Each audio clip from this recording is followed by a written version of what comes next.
Friends, in this video, I'm going to talk to you on the topic 2021, the year of heavy lifting. If you look at post-liberalization history, India has certain definitive years.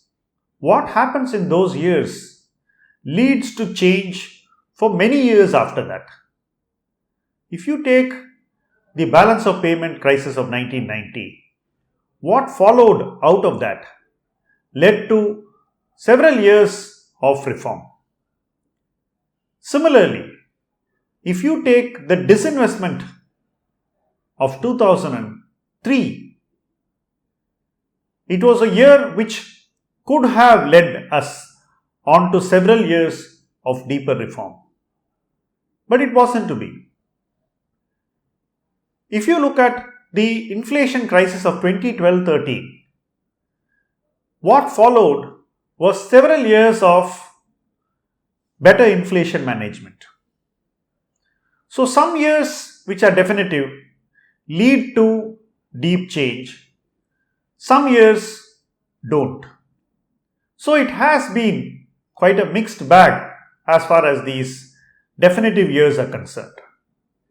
But you still must hope that a year turns out to be definitive, especially in the context of what needs to happen for the Indian economy to get back to growth. We are still talking about the GDP going to where it was before COVID. We need to think about how we are going to regain our growth trajectory. That will need a year to be very definitive in economic terms. We really don't have a choice now. I believe that 2021 will be a very definitive year for the Indian economy. It will be a year of heavy lifting. The starting point of the heavy lifting has to be reforms.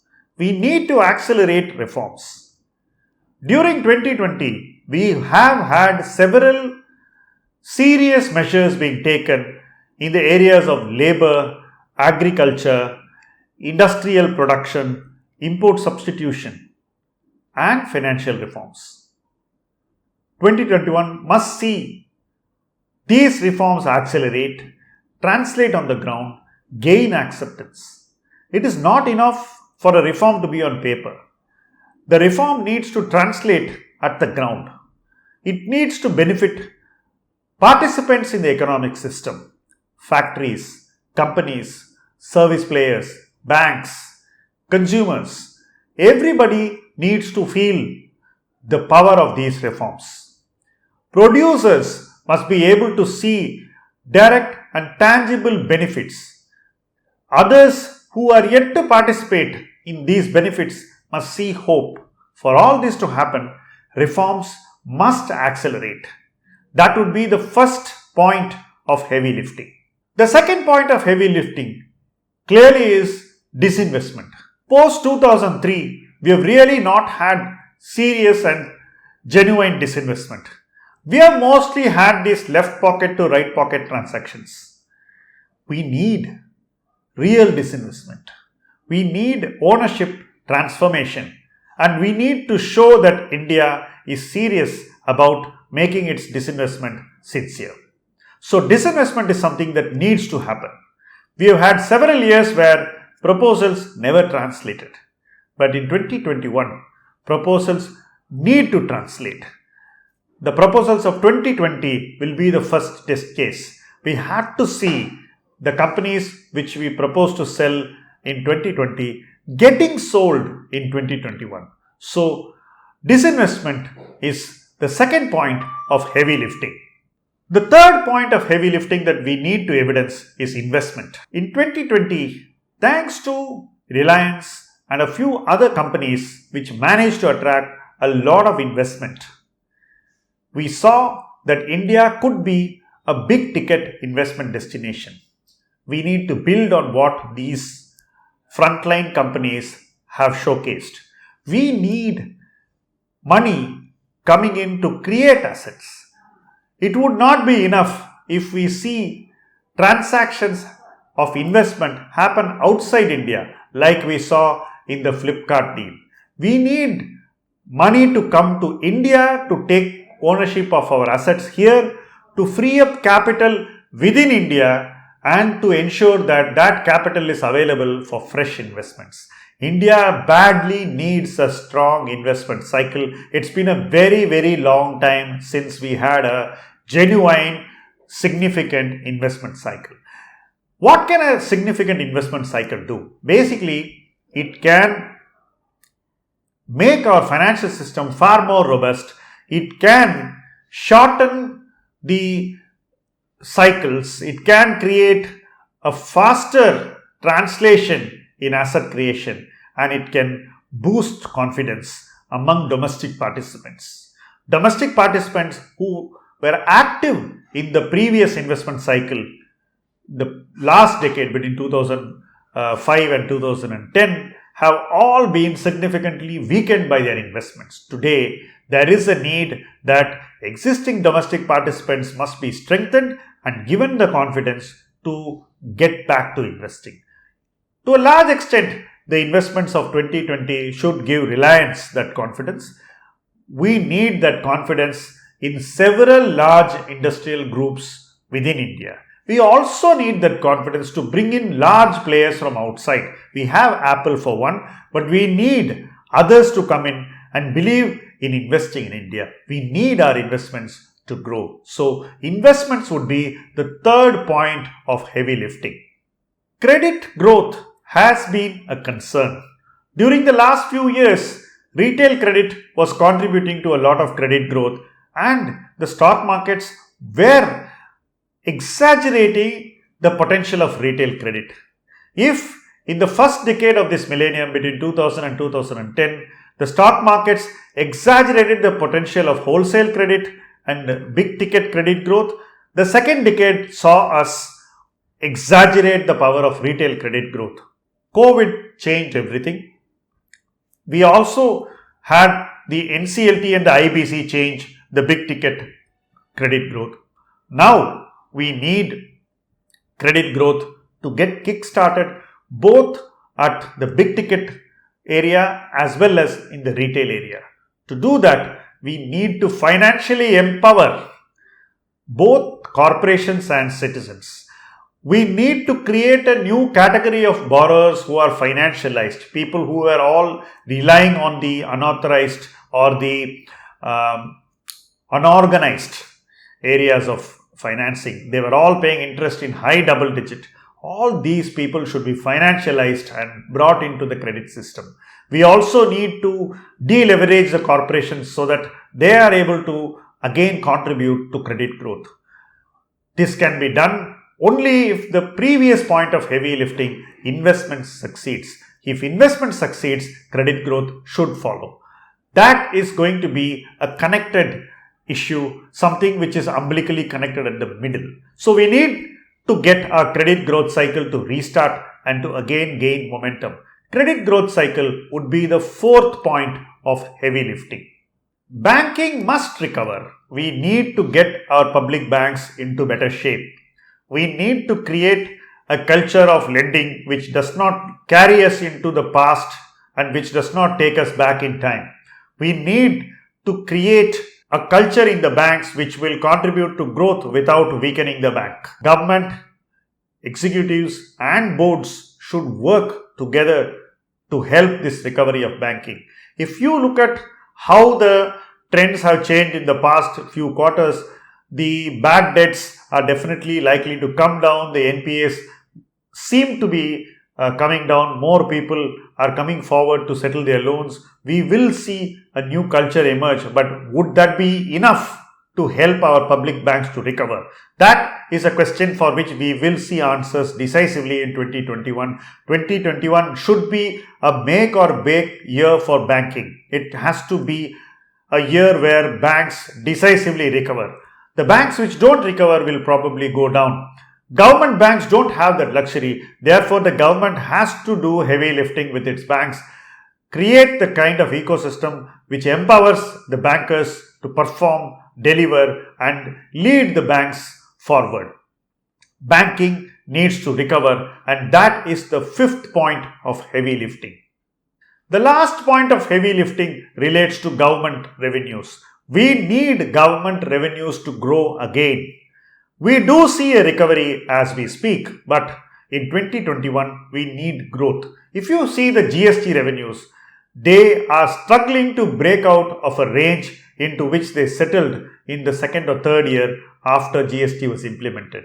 To break free, we need tremendous compliance. We need improvement in revenue traction. We need more people coming into the financial system. We need them to be tax compliant and to be tax abiding. The government needs to achieve this by creating trust and also by making it unviable for people to stay out of the formal financial system. Only if these two happen, government revenues will recover. GST has become the centre's baby and the centre's problem. But effectively, states have a very, very big role to play in ensuring revenue traction. A lot of businesses come under the control of the state, and the state must ensure that revenue leakages do not become a way of life. If a state machinery is going to be lax and complacent in dealing with tax evasion, that will affect the state and the center. That is how GST. Therefore, center and state need to work together to get GST revenue traction, and 2021 will be a very definitive year for this. So we need to bring in the necessary reforms to ensure that compliance grows, more people get financialized, more businesses become formalized, and all of this lead to better government revenues at the state and central level. So the sixth point is government revenue, and we need heavy lifting in government revenues. All the 6 points need to be achieved. We cannot afford to have failure on 1 or 2 points and then hope that the other aspects of heavy lifting will compensate. They are deeply connected, and reform will progress only if all these 6 points are achieved. So we need the government to achieve success on all 6 points of heavy lifting, and it must focus individually and collectively on every aspect which is mentioned here. So how do asset options look? As investors, we are more keen to know which asset class is the best, where to put our money and maximize our return potential. But it's not so simple because our options are limited, choices seem to be narrow. So let's look at how we can improve our options, increase them, and widen our perspective so that we are able to invest in a far more balanced way. Debt is a difficult place to invest right now. Interest rates are near the lows. As far as the experts are concerned, what we hear is that interest rates will not rise so soon, but we never know. If you asked investors in 2012 whether interest rates would go up, the overwhelming consensus was that there was no chance of interest rates going up. But that's exactly what happened. Within months of that consensus being reached, there was a sharp reversal in interest rates because inflation became uncontrollable. So we don't know where debt will be. It's closely connected to inflation. If the government manages to control inflation on a sustained basis, then interest rates will be low. But if the government loses the plot on inflation, our debt markets can be really thrown into turmoil, and we can see a lot of volatility in debt investing. Therefore, investing in debt today has to be conservative, it has to be cautious, and it has to be watchful.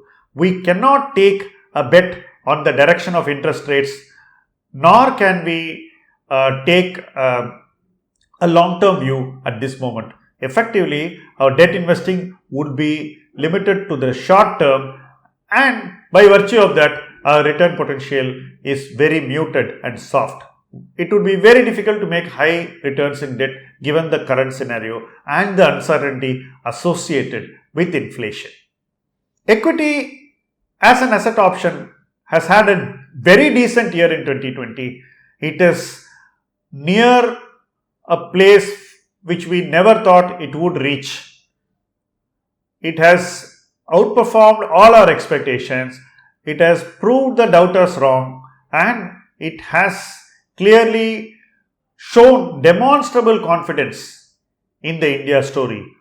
Both domestic and global investors have participated, and those who participated have been rewarded disproportionately. So, equity has been a performing asset class in 2020, especially for those who showed confidence when the markets were weak.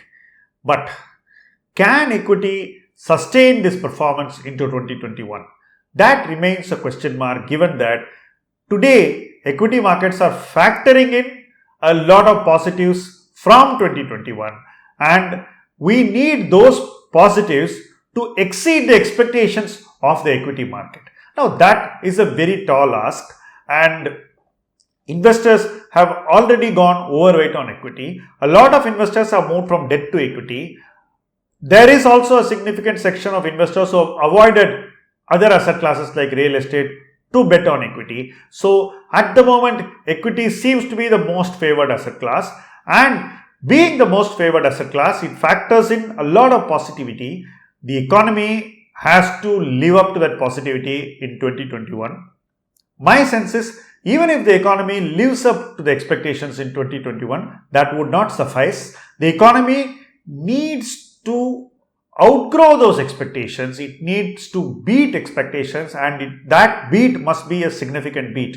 Now, that to my mind seems to be a tall ask at this point in time. The markets will not be able to take any margin of error because the markets are pricing in performance at a very high level in 2021. So, in that sense, equity has a limited upside and a lot of expectations running behind it. So, performing to the expectations and beating the expectation is going to be a tall ask in 2021. Gold as an asset class had a very mixed year. Started the year with low expectations, performed exceptionally well during the early parts of COVID, and once the stimulus was announced in the US and globally, the liquidity clearly took the game away from gold into equity. As we close the year, gold is significantly weaker than its highs of 2020, but we must remember some things. First, the stimulus is not something that can go on forever. Second, there is a trade away from the dollar into commodities. This trade can easily walk into the domain of gold. Gold production is not increasing. So, any increase in demand both from investment and speculation will reflect in a sharp spike in gold prices. Today, gold will as much be an instrument of geopolitical fights, and we will see investing in gold happen as a proxy to central banks investing in the dollar. Though India has walked far away from that trend, we will see other countries and the central banks do this. Buying gold will become a priority for central banks, and I also expect investors and speculators to follow suit. Therefore, gold cannot be weak for too long, but we don't know the triggers which will lead to a re-rating of gold. But when that happens, it will be a strong and significant move. From that sense, gold seems to be an asset class where the upside is very good and the downside is limited. That is more of a heads I win, tails I don't lose too much trade. So, in that sense, gold is nicely placed for 2021. Real estate has been an investor's darling for a good part of the 21st century. It's only in the last 1 or 2 years that people have walked away from real estate. Real estate has been a favorite of governments, bankers, public capital, and retail buyers. There has been a long running speculative trade in real estate from 2003-04. Largely, this has been aided by falling interest rates, more capital flowing into real estate, newer forms of capital vehicles like REITs, and a lot of speculative focus. But going forward, it remains to be seen how much people can hold on to their positions. So, we could well see a very volatile decade going forward.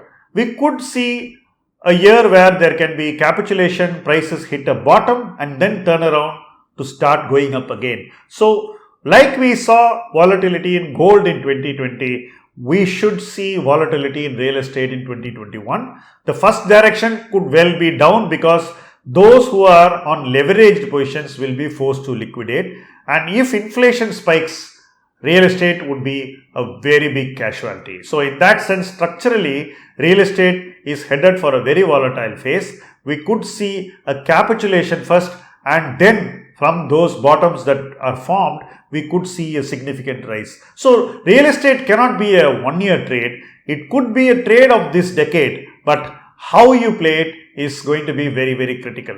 You can't just buy an apartment at whatever price it's being sold and hope to make money. That trade is not going to be easy at this point in time. But if there is a capitulation in real estate and then you go and buy that apartment, then you could be one of those lucky ones, just like others were lucky in 2004 to 6. So that trade is something that is waiting to happen. And as an investor, you should keep your eyes open for that trade. So rushing in to buy real estate in the hope that the existing price will be the bottom may not be a good trade, but wherever prices capitulate, this could happen in specific geographies, in specific parts of cities, in specific localities, in suburbs, in new settlements. So there could be parts of the real estate market where you see capitulation.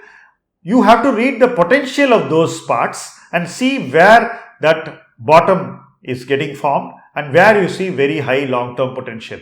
That is something which is going to need some analysis and some forward-looking studies which will give you clarity. So, you need to read the future to succeed in real estate, because you need to write the right positions and you need to buy them at the right time.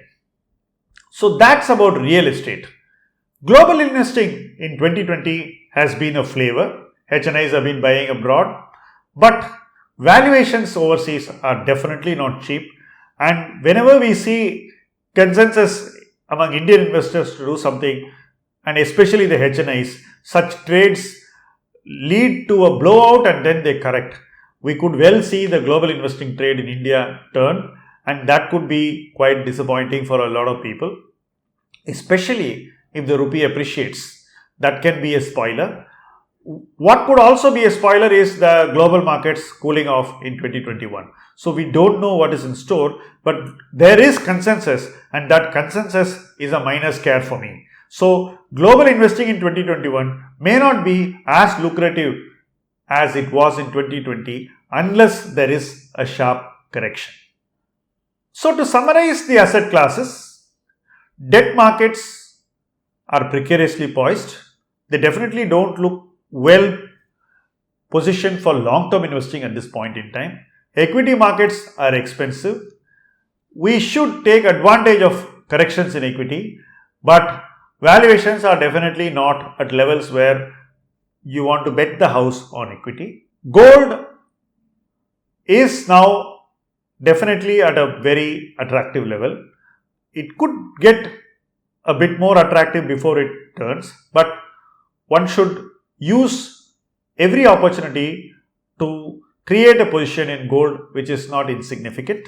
As far as real estate is concerned, it has to capitulate and form a bottom, and then from that bottom there could be a long bull market of several years.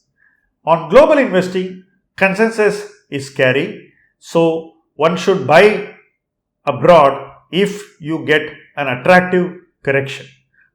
That's how the assets look for 2021. I'm sure each of you have your own perspectives on this. I have shared my perspective on how assets look in 2021. So, is equity the only option to beat inflation? If you look at 2020, it seems so, but I believe that in 2021, there would be other ways of beating inflation.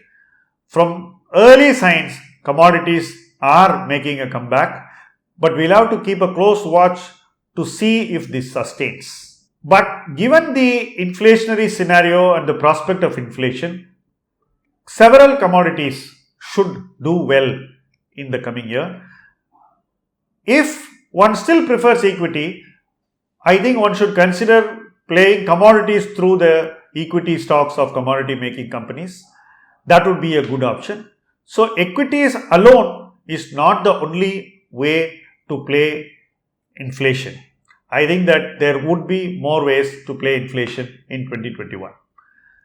Given the valuations of equity, if inflation goes up, many of the businesses which have done well in 2020 in the stock market may not do as well in 2021. So there would be a lot of churn. Knowledge driven businesses may be in a better spot to beat inflation. And so equity cannot be a secular asset to beat inflation. You need to get very specific in which parts of the equity market you are going to choose to beat inflation. What are the risks to equity in 2021? The first risk is inflation, because inflation can significantly reverse the robust earnings trajectory of several companies. So it can also change the market's hierarchy of businesses and themes. It can dramatically alter how the markets view equity itself as an asset class. It can also give the market alternatives to equity, because if inflation spikes, debt would again become an interesting asset to buy. If you look at 2013, debt came out of the blue to become an attractive asset class. I don't pray that happens, but if it happens, one should use that opportunity. So there are clear and serious inflationary risks to equity, and one should ensure that his equity portfolio is well placed to take on any potential spikes in inflation. Growth has to return, so we need to again go back to the growth path. If you look at 2021, we are only looking at the economy going back to where it was before COVID, but this should set the economy for further growth. So the second risk to the equities is growth. We need significant growth going forward, and we need to see sustained return of growth. So we can't have a few quarters up and a few quarters down. We need to see every quarter doing better than the previous quarter and establishing a trajectory of return to growth. So growth remains a risk in 2021. So how is the risk reward? This is where the problem arises, because the performing parts of the market do not offer a great risk reward. So even if companies meet the market expectations, I believe that the risk reward would not be very lucrative. The market needs to see a beat in estimates, and that at this point is a tall ask. It requires the macros to be favorable. It requires the government to speed reforms. It requires global investments to be favorable to India, and it requires retail participation in the Indian equity market. So lot of things have to happen, and if everything happens, the economic performance would still be something which would not create excitement. So in that sense, for everybody to take these risks, the rewards in 2021 cannot significantly beat expectations. And that is the essence of the risk reward equation in 2021. In 2014, we saw a large cap rally. Nifty went up on the prospects of change in government, but small caps and micro caps were still cheap. Mid caps were just about gaining value. In 2018, if you see, the small and mid caps were excessively valued, micro caps were excessively valued, but there were parts of the large cap universe where we could find value.